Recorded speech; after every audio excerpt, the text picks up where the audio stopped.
Hey guys, Slenderman here. Today we're going to be playing a little bit of Slender, the 8 Pages. This is an amusing little tribute or homage made about me, Slenderman. A group of humans, not that unlike yourselves, spent a lot of time on the computer making this game about me, so I figured I ought to at least play it, and I ended up liking it. They got it pretty accurate too, even with the first note there you see that says, "Leave me alone."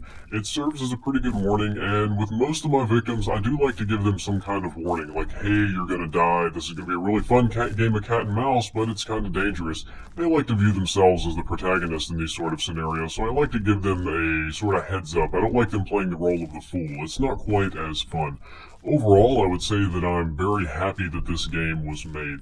I really like it because I can see myself from a human's point of view. I don't really get along that well with mirrors, and there's a few pictures of me, but because I have a tendency to mess up electronic devices that aren't my own, they're pretty blurry, kind of grainy. The fan art's really nice to look at, but this really helps me get into the mindset of my victims. You can see people like this walking around in the woods. They can't see anything. Obviously, I can see fine in the woods. If I were really stalking this guy, I would know exactly where he was. Ooh, look, another little note. Help me. See, that second note really lures them in. They're thinking maybe it's not me leaving his notes. Maybe it's somebody that can be saved or helped, but that's not really the case. And because I am kind of an ethereal demon, I have a big problem with empathy. I can't really understand you humans that well. I don't understand all that well what makes you afraid. I mean, obviously you're afraid of me, and I love scaring the shit out of you, but sometimes I don't understand all of your primary motivations. So when I can play this game and pretend to be a human, it makes things much easier. On a side note, because I've become so popular on the internet, merchandise sales are up really high. I haven't had to pick any wallets to pay for bills.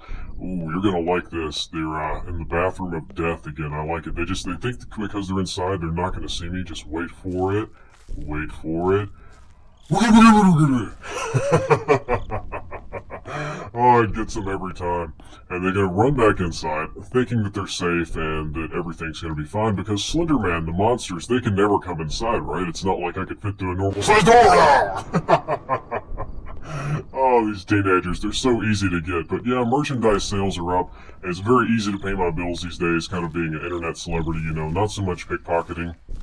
And another thing, it's much easier to find potential victims. I can just kind of get on 4chan and troll around a little bit, to a lesser degree Reddit or Tumblr or Twitter or YouTube, but it's mostly 4chan on the X-board or the betards or whatnot, something awful every now and then. All these people are like, hey, herpity derp, I'm going to go find Slenderman.